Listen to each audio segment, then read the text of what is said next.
Hello students, welcome to Darasa Online. We continue with our revision on commerce subject. My name is Mtinga Kengera, a commerce teacher. Our revision today will focus on the topic import trade.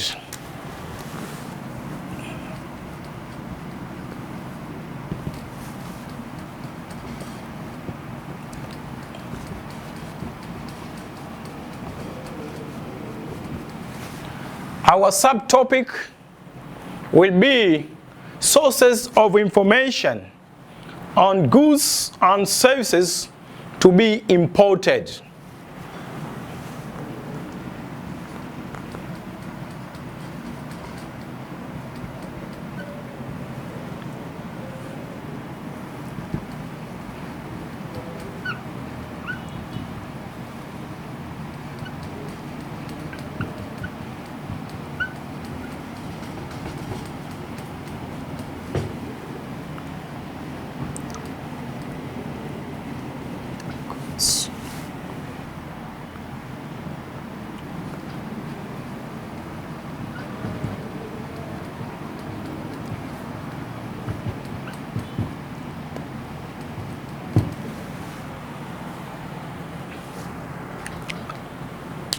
Import trade is the buying and selling of goods and services from or to other countries.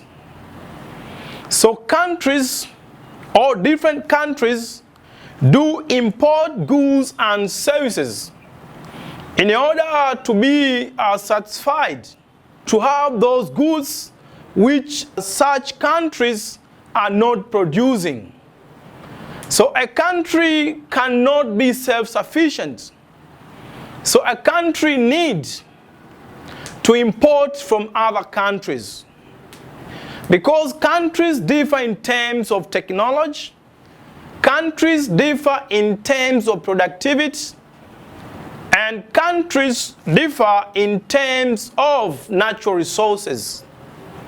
So a country is importing in order to have those goods in which it can't produce or in which it produces in less amounts. So importation is very, very important to a country, as this enables a country to have various goods, others being which are not produced in such a country, and others being those goods which are produced in less amounts. In our country, we depend more on importation because with the level of technology a country is having, a country is not producing a lot of goods and other services. Therefore, a country is in need of import trade because we depend much on goods from other countries. And this has been contributed by the lack of technology we are facing as a country. So importation to us is something we cannot avoid. In this subtopic, we are going to know different sources of information, but also the types of information needed. So under this subtopic, we will cover the following areas.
Our revision will focus mainly on these areas. We will focus on the types of information needed by importers, sources of information on goods to be imported, and also the role played by TANTRADE, or Tanzania Trade Development Authority. So my dear students, importation can be done either in a direct way or in indirect way. By direct importation, we mean that goods are imported without the use of middlemen. Under this, an importer himself imports goods from various countries. There is no use of middlemen in this type of importation. So the importer imports in his own name, do all the procedures, do each and everything to make sure that goods are coming from those countries to the country. So under this, importers are doing each and everything. This type of importation has got some advantages. Advantage number one is direct importation reduces the cost of importation. Therefore, importer can sell at low price. When importers are importing by themselves, it means they are not paying those middlemen. Other than that, these importers will sell their goods at low price. So this is an advantage to importers, but also to final consumer, because they'll be paying low price for those goods which are imported direct by importers. Advantage number two is it enables the importer himself to be familiar with the market condition. Therefore, importation can be done efficiently. In direct importation, importer becomes familiar with the market condition. He knows what is taking place in the market. He will know the prices of those goods abroad. And therefore, the importer, under this situation, he will act according to the market. So he knows the demand and the supply of the market. So under this scenario, the importer will be comfortable with the market. He'll be selling according to the need of the market. So when he go abroad to buy goods, he knows which goods are in a fashion for the time being. So he'll be buying according to the market condition. And therefore this will help this importer to go with the real market situation. So these are the main two advantages of direct importation. But also this has got some disadvantages. When you import by yourself, you may face the following disadvantages. One is importation may be done inefficiently as the importer may not be professional. You know, sometimes these middlemen are professional. But you importer, you may be importing, but you'll be lacking. You may be lacking some qualifications in importation. So you may be doing importation in an efficient way. You may not be doing importation in its base level. So because you'll be lacking some knowledge, or you'll be not aware with the procedures of importation, so this may be difficult to you as an importer, especially for those importers who have not been for a market for so long. They may face such a problem. Another problem is importer become very busy engaging in both importing and selling. When you'll be importing by yourself as an importer, here it means you'll be very, very busy. You are importing and then you are selling. So you become very busy doing both importation and selling. So when you do all these two, sometimes you may be doing one of these two in an inefficient way. So it's better you specialize in selling and you give these to those middlemen, and you'll be paying them some commission. So these are the advantages and disadvantages of direct importation. Now let's come to indirect importation. Now with indirect importation here, we mean the importation using middlemen. So you use middlemen as agents to help you or to do on behalf of you, and then you will be paying them commission. Now these middlemen are professional. They have been specialized in importation, and therefore they know this activity or this work very, very well. So when you use them, the following are the advantages. Number one, normally the middlemen are professional. As I've said before, they are professional. They know what they are doing. They have been in this business for so long. They have qualifications on doing this. Another advantage is middlemen can perform other marketing tasks like advertising or repacking. Sometimes middlemen perform other functions or other activities. They can help you doing these activities, like they can advertise your products, or they can repack those goods which are imported by them. So they help you as an importer. But also, indirect importation has got some disadvantages. Now, one of the disadvantages is costs.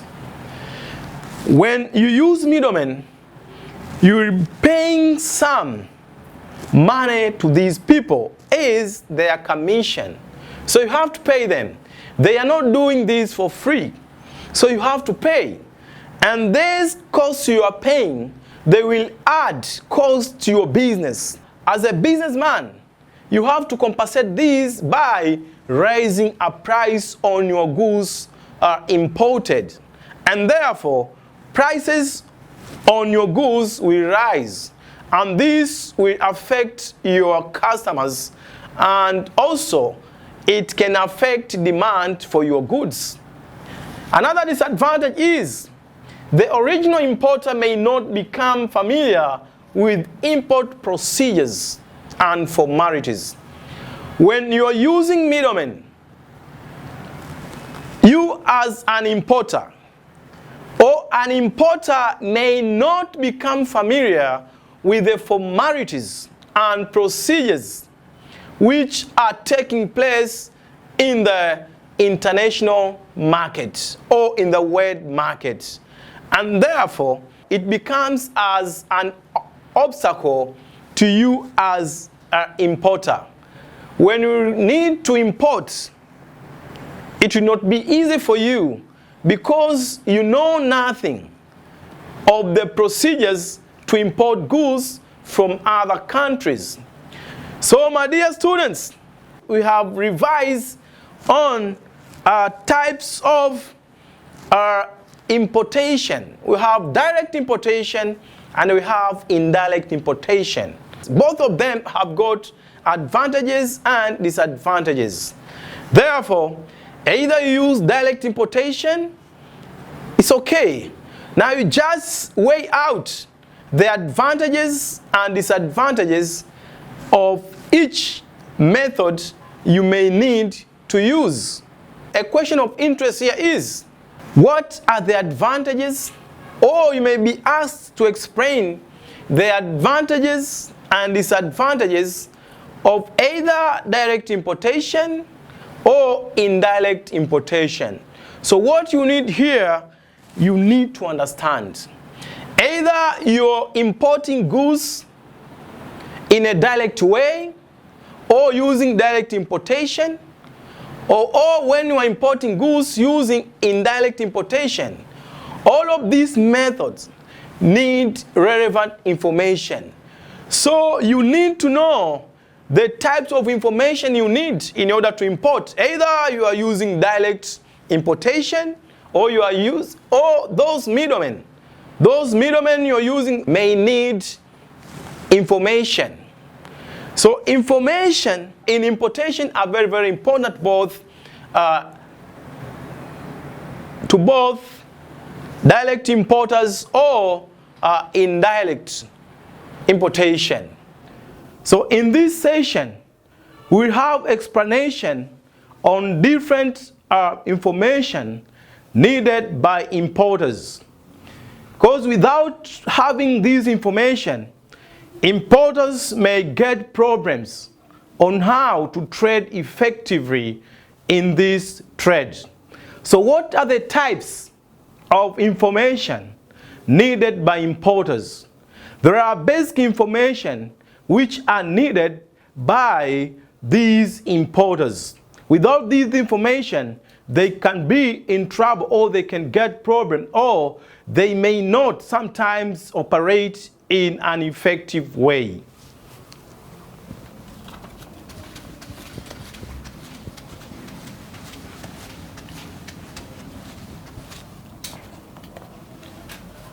So my dear students, there are different information in this word, but there are those basic information which are needed by importers. Now what are these information? Now these information are as follows. Number one is importers should know about technological changes. Now my students, the world is changing. The world's technology is changing day to day. So in this, an importer should know exactly the changes of technology. You know, sometimes technology do change in a rapid way. So if you are not aware with the change in technology, you may be importing goods which have been outdated. So you know, people in this world come with different knowledge, with different technology. And at this, when technology has changed, so make sure as an importer, you have that knowledge, you have that information. Because you may be importing goods which have been outdated. So you must go with technology. Import goods which are modern technology. Number two is, importers must know a different culture of people in different countries. You know, there are different countries in the world, and as an importer, you must know different culture of different people in different countries. Sometimes as an importer, you may be to import or to go in a certain country. So you need to know the culture of that country. For example, if you are going to Arabic countries, they have their own culture of dressing. So as an importer, you should know exactly the culture of those countries, so that when you go there, you can be in a way those people will be comfortable. For example, in those Arabic countries, the way of dressing. So as an importer, when you go there, make sure you dress in the way that you won't get problem with those people. Because in those Arabic countries, they consider much in the way of dressing. So in order to enjoy or to be comfortable with your trade when you are in those countries, make sure you dress proper so that they can accept you without any problem. Another information which is needed by an importer is exchange rates.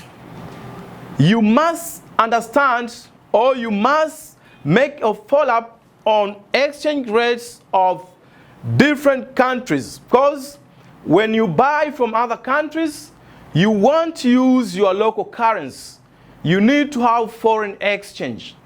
And therefore, an importer should make sure that he is aware with different exchange rates. For example, if you are importing from America, make sure you know the exchange rate of US dollar with your T shillings, so that you can know that with the money you have, what amount are you going to get in US dollar. Or if you're going to import in South Africa, also you must know the rate in which you can exchange your T shillings with South African currency. Another information importer needs is weather condition of different countries. Before you import or you go in those countries, you must understand the weather condition for that particular time. Sometimes you may go in a country and you find it's winter or it's summer. So this one may affect you either in a negative way or in a positive way.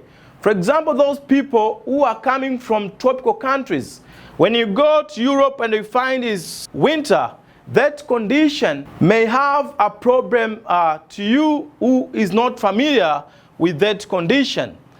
Another important information you need as an importer is import and export formalities of different countries. Each country has got its own import and export formalities. So you as an importer or any importer should know or should make a follow-up and understand import and export formalities of those countries in order to be comfortable as an importer.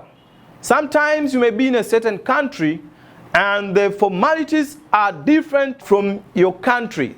So after understanding that, it will make you comfortable to import goods without having any problem. So these are the types of information which are needed by importers.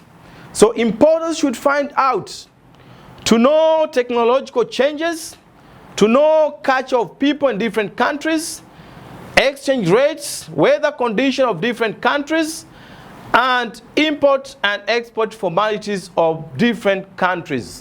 When you know this as an importer, then you'll be very, very comfortable on importing without getting obstacles or problems in the process of importing.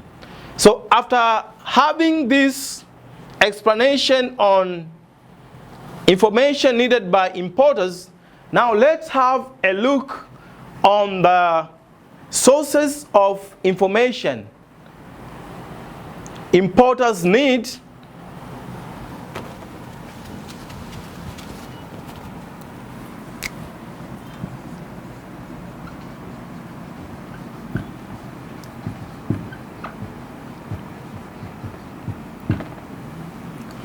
So importers can get information from various sources.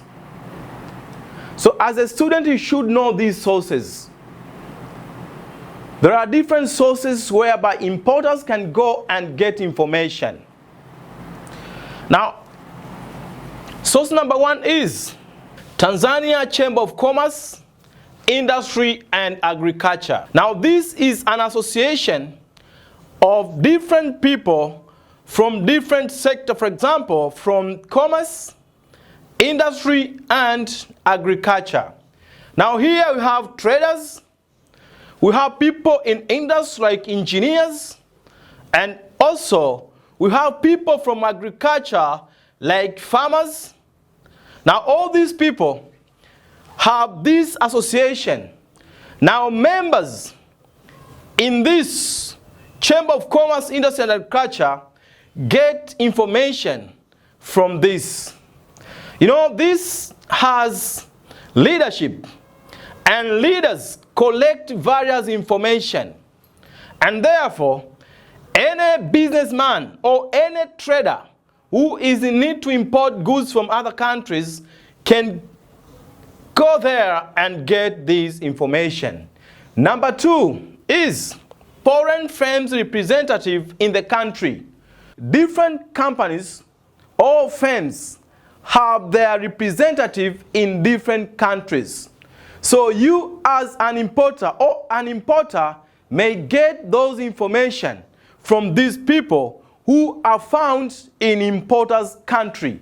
So when you want to import from China, you may find different companies from China having their representative in our country. So just go there, you get those information. Number 2 is international trade fairs. Now this is a place where importers can get different information. For example, during Darasa trade fair, in this, different people from different countries or producers from different countries are there, and when you want different information, you may meet these people and you may ask them any information you are in need. Another source of information is Consular Services. You know, our country has different consular offices in different countries. So an importer, being a Tanzanian, when he or she need of a certain information, can ask it from those offices which have been located in those countries you want to import goods. So just make a communication and then you get those information, because our consular offices are there and have different information relating to trade. Another source is visiting various websites as well as reading newspapers, journals, publication, etc. So when you need to import from a certain country, you can have information on goods to be imported from visiting various websites. Different countries or companies are exposing their goods for sale in different websites. So when you need a certain information, you can get there. Also, you can just read newspapers or journals. Now from there, you can get information you need as an importer. Another source is Tanzania Trade Development Authority. This is very, very important source where importers can get information. Now, TanTrade has been formed as a ZAT, or from, we used to call Board of Internal Trade and Board of External Trade. So TanTrade started operation in the year 2010, and this was formed in order to accommodate or to deal with both internal and external trade. Now before this, there was Board of Internal Trade and Board of External Trade. Now these two were dealing, Board of Internal Trade was basically or mainly dealing with internal trade, and then after that, Board of External Trade was dealing with external trade. But the main advantage which TanTrade has is dealing with both internal and external trade. So when you need any information about importation or importing goods from other countries, you just go TanTrade. There you can be provided with the useful information for those goods you want to import. So you need any issue concerning a certain country you want to import, then you can get relevant information from TanTrade. So my dear students, these are the main sources of information to an importer. So any importer need to import goods from other countries and you are not aware where you can get information. Now these are the basic sources of information. Now after having these sources of information, now let's have a look on TanTrade. What are the main functions performed by TAN trade? As I've said before, TAN trade is dealing with both internal and external trade.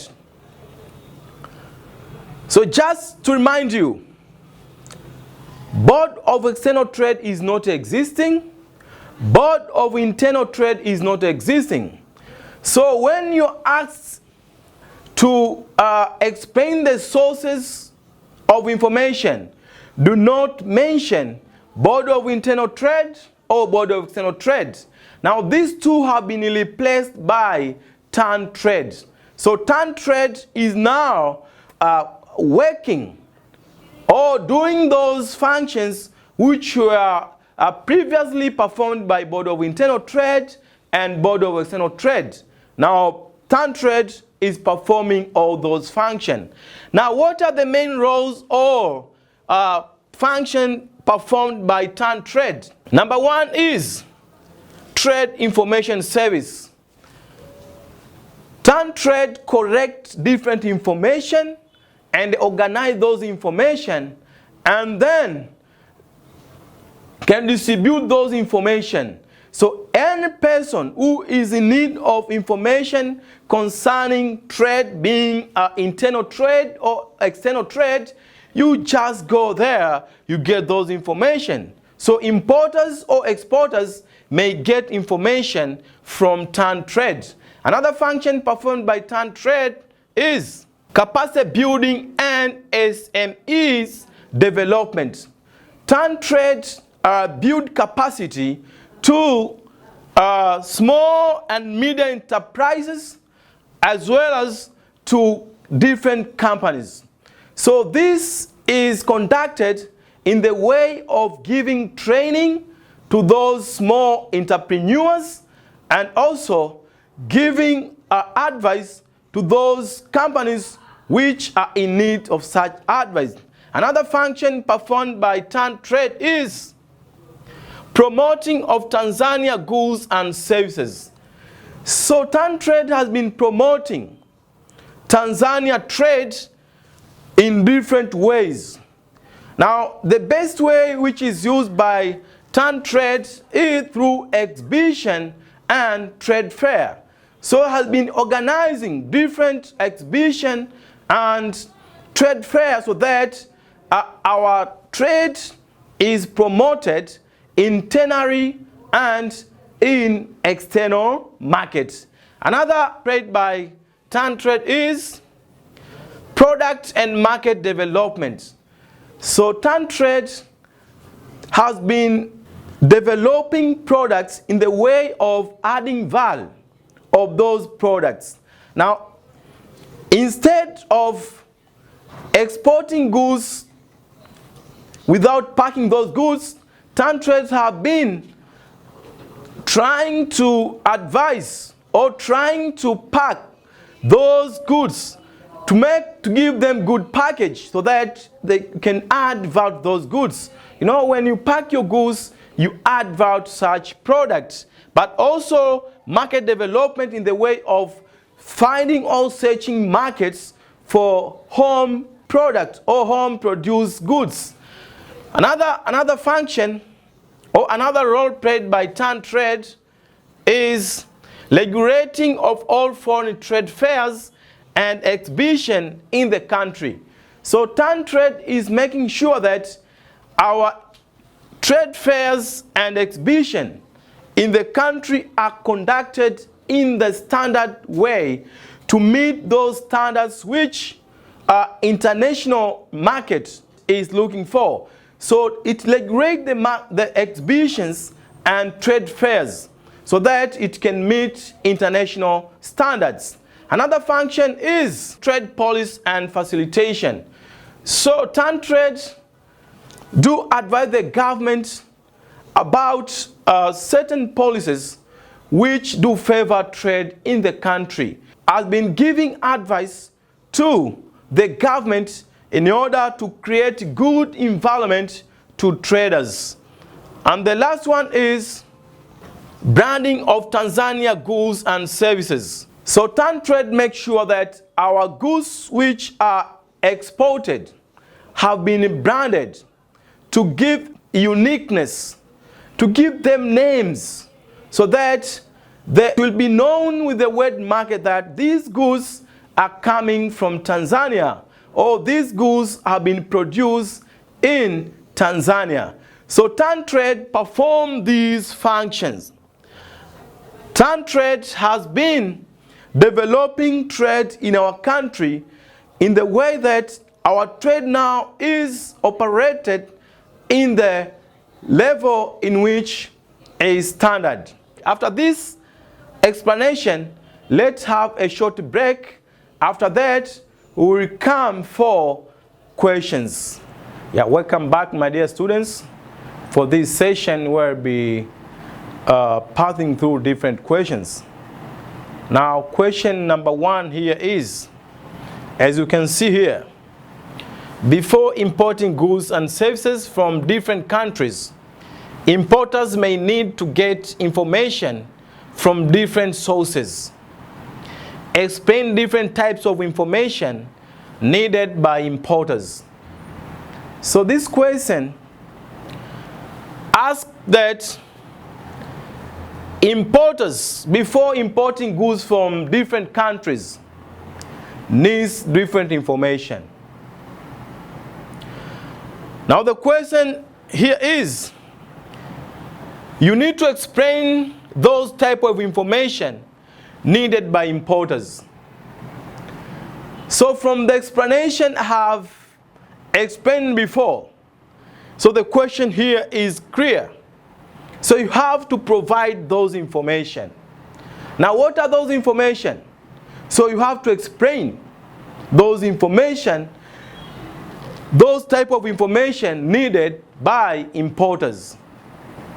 So I think you remember information like technological changes, information like exchange rates, information like culture of different people. So those are the information which are needed by importers before they import goods. So this question is simple. You just understand. You may be given explanation or scenarios, but what you need to understand is get the concept. So the question is all about types of information needed by importers. These are just explanation. So here is simple. Just explain the types of information needed. Question number 2. Now question number 2 is, international traders may need different information which will be helpful to them in conducting their trade. Identify different sources for such information. What are the sources of information? Now this is the best question. What are the sources of information? Now we have explained different sources. Let me remind you, most students have been mentioning Board of External Trade as a source of information. So my dear students, I insist on this. Do not mention, do not explain Board of External Trade as a source of information. Board of External Trade is not existing. Now Board of External Trade and Board of Internal Trade have been replaced by TAN trade. So mention all other sources we have mentioned, but do not include Board of External Trade or Board of Internal Trade. So the main sources of information are like Tanzania Chamber of Commerce, Industry and Agriculture, TAN trade, and other sources which we have explained here. So do not include Board of Internal Trade or Board of External Trade in your explanation when you are answering this question. Question number 3 is, explain the relevance of import information to importers. Now this question needs you to explain the relevance or the significance or the importance of import information. So here you have to explain the relevance because you know the types of information needed. Now, what is the relevance of those information? So you should explain the importance of an importer to know a culture of a different country. So you should explain the importance of an importer to know the technological change which are taking place in the world. You should explain the weather condition. Why should an importer know the weather condition of different countries? So here you show the relevance. So for example, in culture, you should know different culture of different countries so that when he is importing or when he is going to those countries, he may be comfortable without facing some challenges. When you go in Arabic countries, you should dress proper so that when you meet people over there, you'll be comfortable and you won't get challenges from them. Or when you know the exchange rate of different countries, it will help you to decide in which country you will import, because your decision will be based on the exchange rate which may give you an advantage. Or when you know a technological change, it will help you to import goods which are of modern technology. Because sometimes you may import goods which have been outdated and it will be difficult for you to trade those goods in the market. So my dear students, questions may be asked in different ways. So what you need here is just to understand. Another question is, Tanzania Trade Development Authority, TanTrade, has become a solution for both internal and external trade. Justify this statement by elaborating the roles played by TanTrade. The question here is trying to show the TanTrade as a solution for both internal and external trade. As I said that before TanTrade, there was Board of External Trade. And before this, there was Board of Internal Trade. Board of Internal Trade was dealing with internal trade specifically. And Board of External Trade was dealing with external trade. But TanTrade is dealing with both internal trade and external trade. So TanTrade accommodates all problems being internal trade and external trade. So that's why the question is giving those explanation that has become a solution for both internal and external trade. Because TanTrade is dealing with those internal trade and external trade. And therefore, you should show or you should explain the role performed by TanTrade to justify this statement that TanTrade has or is the solution for both internal and external trade. So here you have to explain. And in your introduction, you should show that there was internal trade, which was dealing with internal. There was Board of Internal Trade, which was dealing with internal trade. But also there was Board of External Trade, which was dealing with external trade. But TanTrade performed all functions being internal functions and external functions of trade, and therefore is a solution or has become a solution for both internal trade and external trade. So through explaining those laws, you will see how turn trade is a solution. Now here just explain the role played by turn trade. You know, different roles played by turn trade as we have explained before. So explain those roles, you'll be answering this question.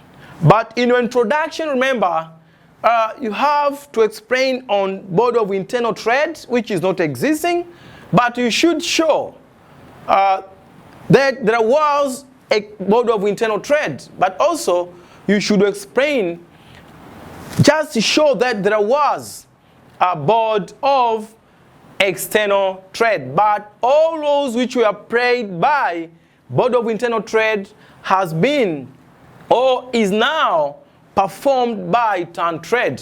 And those laws which were played by Board of External Trade is now performed by turn trade. So it's a solution for both internal trade and external trade. And after that good introduction, now you have to explain those laws played by turn trade to justify the statements above. So after having this explanation on this question, hope you have enjoyed this program, and I welcome you to the next lesson where we'll be explaining or we'll be revising on procedures on importation. Thank you. Have a good time. Meet you next lesson.